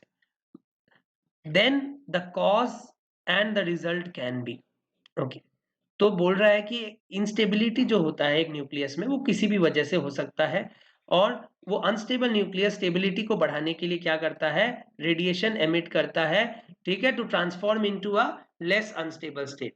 Then the cause and the result can be a nucleus of excess nucleons is alpha active. अगर excess nucleons है तो alpha active होगा। ठीक है, क्योंकि वो alpha particle निकलने से क्या होता है कि न्यूक्लियॉन्स थोड़ा कम होता है। तो ये सही स्टेटमेंट है। An excited nucleus of excess proton is beta minus active. अब एक एक्साइटेड न्यूक्लियस है जिसमें प्रोटॉन ज्यादा है, तो देखो बीटा माइनस डीके में क्या होता है, बता रहा हूं। Beta minus decay, suppose X Z A Y Z +1 A plus beta -1 A 0। ठीक है, तो बीटा -1 डीके में 1 neutron gets converted into a proton. ठीक है, तो ये होता है बीटा माइनस डीके में। तो मतलब एक्सेस प्रोटॉन, नहीं सॉरी, एक्सेस न्यूट्रॉन होना पड़ता है। तो an excited nucleus of excess proton is beta minus active, गलत। An excited nucleus of excess proton is beta plus active. हाँ, बीटा प्लस एक्टिव को अगर हम लोग देखें तो X Z A gives Y Z -1 A plus beta +1 0, okay, plus neutrino plus anti neutrino. तो यहाँ पे हम लोग देख रहे हैं कि प्रोटॉन कम हो जाता है बीटा प्लस डीके में, मतलब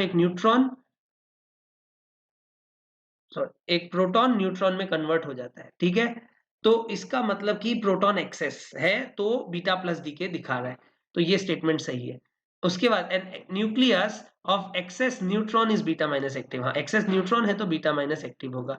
तो आंसर हमारा यहाँ पे क्या आ जाएगा, ए, सी और D. In a beta decay the Q value of the process is E. तो एक बीटा डीके प्रोसेस है, उसमें क्यू वैल्यू ई दिया हुआ है। ठीक है, तो kinetic energy of the beta particle cannot exceed E. हाँ, kinetic energy of beta particle E से ज्यादा नहीं हो सकता है, क्योंकि ई जो है वो मैक्सिमम एनर्जी जो रिलीज हो सकता है वो है। अब ये जो एनर्जी है ये शेयर होता है kinetic energy of beta particle में, kinetic energy of the daughter nucleus में। ठीक है, बीटा माइनस या बीटा प्लस जो भी हो, और फिर काइनेटिक एनर्जी ऑफ न्यूट्रिनो या एंटी न्यूट्रिनो जो भी हो, डिपेंडिंग ऑन बीटा माइनस है या बीटा प्लस है। ठीक है, और साथ में हो सकता है न्यूक्लियस एक्साइटेड स्टेट भी बने, तो वो भी सारा इस Q वैल्यू से ही आता है, सारा एनर्जी जो आता है वो सब Q वैल्यू से ही आता है, ठीक है। वो Q वैल्यू का जो एनर्जी है वही सब में शेयर होता है। ओके, तो पहला स्टेटमेंट सही है। दूसरा, the kinetic energy of anti neutrino emitted lies between 0 and E। हाँ, तो ये जो काइनेटिक एनर्जी जो एंटी न्यूट्रिनो या न्यूट्रिनो पार्टिकल्स का है, ये 0 से E के बीच में कुछ भी हो सकता है, मतलब ये वेरिएबल है, रैंडम है, ठीक है, ये रैंडम है। अगर ये पूरा E हो जाता है तो बाकी सबको 0 मिलेगा, ठीक है, तो ये रैंडम है, ये सही है। n/z ratio of the nucleus is altered, obviously n/z ratio altered हो जाएगा, क्योंकि यहाँ पे एक z बढ़ेगा और एक n घटेगा बीटा माइनस डीके में, ठीक है, तो ये भी सही है। फिर मास number is altered, mass number altered नहीं होता है, मास नंबर में कोई चेंज नहीं आता है इन बीटा डीके, तो ये स्टेटमेंट सही नहीं है, मतलब आंसर हो जाएगा ए, बी और C. Consider the following nuclear reaction and select the correct statement from the options that follow।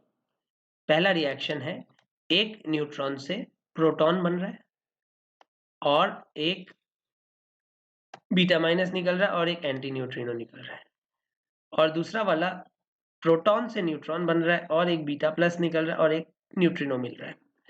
फिर free neutron is unstable, therefore reaction 1 is possible. हाँ, तो फ्री न्यूट्रॉन अनस्टेबल होता है, रिएक्शन 1 पॉसिबल है, सही है। Free proton is stable, therefore reaction 2 is not possible. तो free proton अगर है तो हाँ, ये रिएक्शन नहीं होगा, ये भी सही है, ठीक है। Inside a nucleus both are possible, ये सही है। तो इनसाइड न्यूक्लियस के अंदर तो बीटा प्लस डीके भी होता है, बीटा माइनस डीके भी होता है, ठीक है। फिर inside a nucleus reaction 1 is not possible but reaction 2 is possible, नहीं, इनसाइड अ न्यूक्लियस दोनों हो सकता है।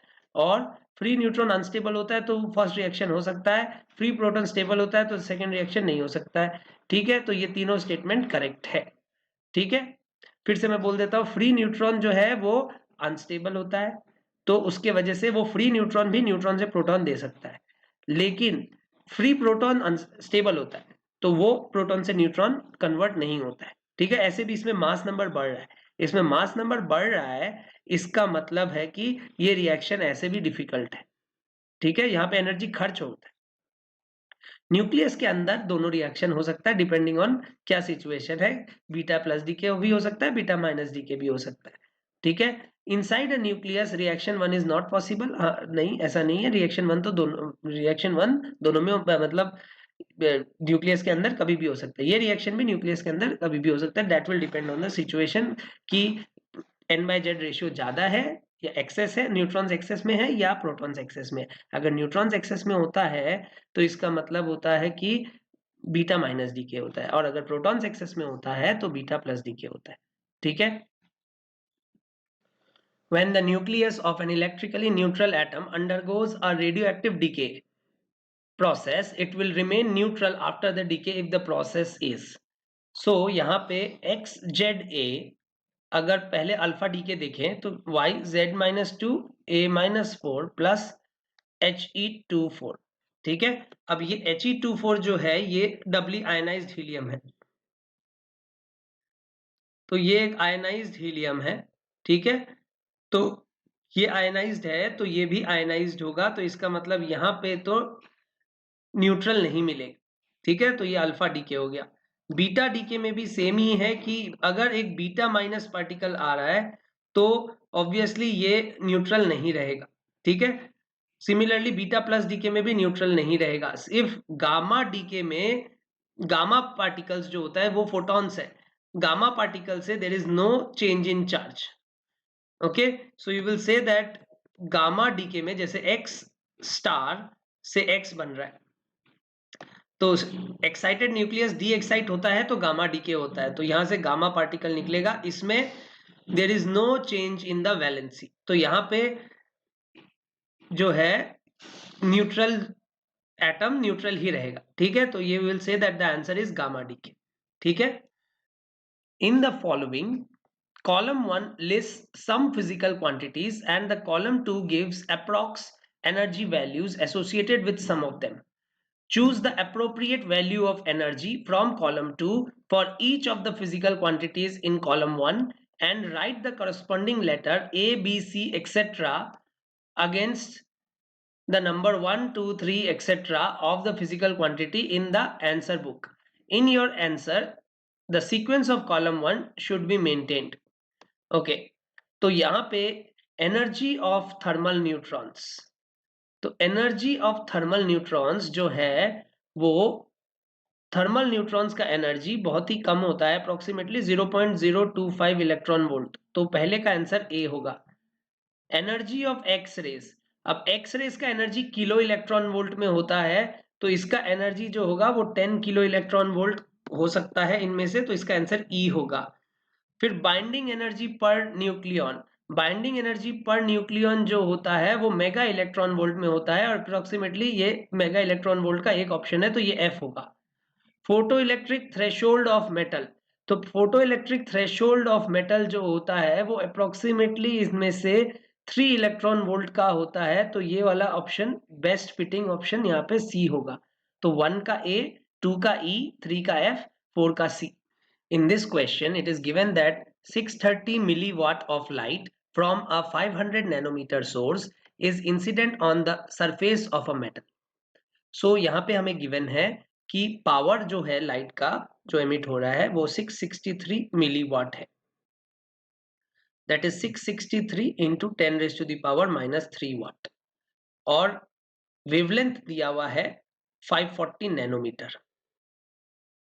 ठीक है, अब क्वेश्चन में बोल रहा है if only 1 in 5 into 10 raised to power 9 incident photon is absorbed and causes an electron to be ejected from the surface, मतलब जितना फोटोन गिर रहा है सब इलेक्ट्रॉन नहीं निकाल रहे, अगर इतना फोटोन गिर रहा है तो सिर्फ एक इलेक्ट्रॉन निकल रहा है, तो टोटल फोटो करंट कितना बनेगा वो पूछ रहा है। ठीक है, अब हमें ये फॉर्मूला पता है कि जो number of photons striking the metal plate पर यूनिट टाइम होता है P by E, where P is the power and E is the energy of the photon।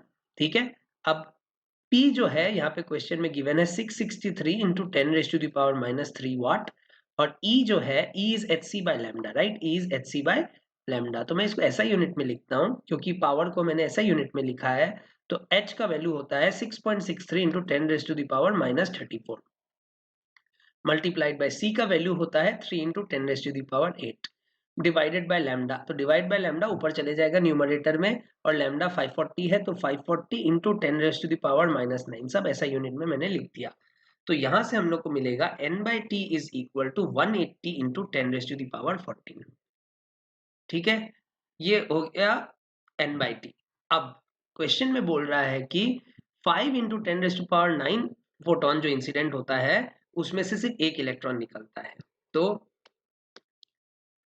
5 into 10 raise to power 9 photon incident होता है तो एक electron निकलता है, तो एक फोटोन इंसिडेंट होने से 1/5 into 10 raise to power 9 electron निकलेगा, और 180 into 10 raise to the power 14 अगर फोटोन इंसिडेंट होता है एक सेकंड में, तो एक सेकंड में कितना इलेक्ट्रॉन निकलेगा 1/5 into 10 raise to the power 9 into 180 into 10 raise to the power 14, तो इससे आंसर आ जाएगा 36 into 10 raise to the power 5।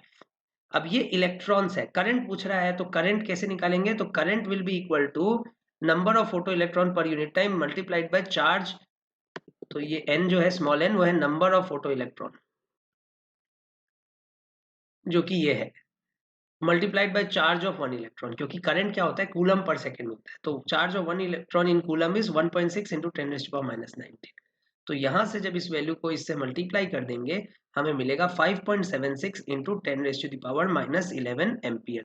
Light of wavelength 330 nanometer falling on a piece of metal ejects electrons with sufficient energy which requires voltage V0 to prevent an electron from reaching the collector। तो lambda का value दिया हुआ है light का 330 nanometre, और वो गिर रहा है on a piece of metal, and यहां से इलेक्ट्रॉन इजेक्ट हो रहा है। ठीक है, और वो इलेक्ट्रॉन जो इजेक्ट हो रहा है it is ejecting with sufficient energy which requires V0 voltage to prevent an electron from reaching the collector, मतलब क्वेश्चन में स्टॉपिंग पोटेंशियल दे दिया है। Stopping potential is given as, stopping potential जो क्वेश्चन में दे दिया है वो है V0। ठीक है, अच्छा, इन द सेम सेटअप पहले तो मैं इसके E का वैल्यू निकाल लेता हूं, तो E का जो वैल्यू आएगा वो आएगा 1240 डिवाइडेड बाय 330 इलेक्ट्रॉन वोल्ट। ठीक है, तो ये इससे कितना आ जाएगा, this is equal to 3.75 electron volt. ठीक है, और अब इन द सेम सेटअप, मतलब सेम मेटल है, बस अब लाइट का वेवलेंथ चेंज कर दिया है और वो 220 नैनोमीटर कर दिया, तो नया एनर्जी जो होगा, सपोज ई प्राइम या E dash is 1240, that is H C by lambda, lambda is 220 nanometer, तो यहां से ई डैश का जो वैल्यू आ जाएगा that will be equal to 5.63 electron volt. ठीक है, which requires twice the voltage V naught to stop them in reaching the collector। तो इस केस में स्टॉपिंग पोटेंशियल है, इस केस में स्टॉपिंग पोटेंशियल है 2 V naught। अब अगर स्टॉपिंग पोटेंशियल 2 V naught है तो पूछ रहा है find the numerical value of the voltage V naught। तो यहां से हम लोग अब क्या करेंगे, हम लोग लगाएंगे Einstein's photo electric effect equation, that is E is equal to 5 plus K E max. अब E का वैल्यू है 5.63, दूसरे वाले केस का पहले लिख रहा हूं, और 5 तो सेम ही रहने वाला है हर मेटल का, प्लस के ई मैक्स क्या होता है, ई वी नॉट, राइट। तो के ई मैक्स यहाँ पे हो जाएगा E into 2 V naught. Similarly यहाँ पे 3.75 is equal to 5 plus E V naught. अब जैसे ही मैं इन दोनों को सब्ट्रैक्ट कर दूंगा, हमारे पास आ जाएगा 5.63 माइनस 3.75, 1.88 इलेक्ट्रॉन वोल्ट। ठीक है, और यहां से अगर मैं सब्ट्रैक्ट करूंगा इसको तो ये आ जाएगा ई वी नॉट। तो इसका मतलब वी नॉट का जो वैल्यू आएगा वो आ जाएगा 1.88 वोल्ट। इस क्वेश्चन में it is given that when a monochromatic point source of light is at a distance of 0.2 meter from a photoelectric cell, the cutoff voltage and the saturation current are respectively 0.6 volt and 18 milliampere.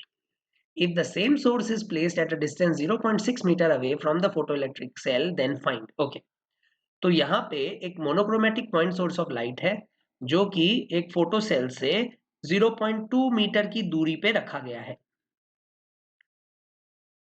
ठीक है, उस case में, इस situation में, इस photo electric setup में जो current है वो है 18 मिली एम्पियर, और जो सैचुरेशन करंट है वो है 18 मिली एम्पियर, और जो कट ऑफ वोल्टेज है, मतलब द स्टॉपिंग पोटेंशियल है, तो स्टॉपिंग पोटेंशियल जो है वो है 0.6 वोल्ट। ठीक है, अब सेम सोर्स को अगर तुमने 0.6 मीटर की दूरी पे रख दिया, उस केस में क्या होगा, तो सेम सोर्स को अगर मैंने 0.6 मीटर की दूरी पे रख दिया तो डिस्टेंस जो है वो 3 टाइम्स बढ़ गया, डिस्टेंस जो है वो 3 टाइम्स बढ़ गया, और हमें पता है जो इंटेंसिटी होता है वो inversely proportional to R square होता है, तो इंटेंसिटी विल डिक्रीज 9 टाइम्स। अब अगर इंटेंसिटी 9 टाइम्स घट गया लेकिन सोर्स तो वही है, मतलब फ्रीक्वेंसी डज नॉट चेंज, तो सोर्स वही है मतलब फ्रीक्वेंसी डज नॉट चेंज। अब अगर फ्रीक्वेंसी चेंज नहीं हो रहा है, अगर फ्रीक्वेंसी चेंज नहीं हो रहा है, in that case what will you say, that stopping potential change नहीं हो रहा है, क्योंकि स्टॉपिंग पोटेंशियल या K E max is a function of frequency only, okay, for a given metal. तो stopping potential does not change, stopping potential intensity पे depend नहीं करता है, वो फ्रीक्वेंसी पे डिपेंड करता है, इसीलिए स्टॉपिंग पोटेंशियल चेंज नहीं होगा। अब अगर स्टॉपिंग पोटेंशियल चेंज नहीं होगा तो उस केस में करंट, फर्स्ट पार्ट जो है स्टॉपिंग पोटेंशियल, वो 0.6 वोल्ट ही रह जाएगा, तो इसका आंसर 0.6 वोल्ट ही होगा। लेकिन सैचुरेशन करंट का क्या होगा, तो सैचुरेशन करंट में इंटेंसिटी पे डिपेंड करता है। Saturation current is directly proportional to intensity for a given frequency, for a given frequency. तो इस केस में क्योंकि फ्रीक्वेंसी फिक्स्ड है तो saturation current is directly proportional to the intensity. अब इंटेंसिटी 9 टाइम्स घट गया तो सैचुरेशन करंट भी 9 टाइम्स घट जाएगा। इसका मतलब अगर पहले 18 मिली एम्पियर का सैचुरेशन करंट था तो the new saturation current will B 18 divided by 9 and that is equal to 2 milliampere. So यहाँ पे भी लिख देता हूँ, the new saturation photocurrent will be 18 by 9 and that is equal to 2 milliampere. If you like my video, do hit the like button and share my work with your friends, your juniors, your seniors, and any other student who is preparing for JEE, NEET, and any other competitive exam. Also, subscribe to my channel and hit the bell icon so that you get notified whenever I upload my next video.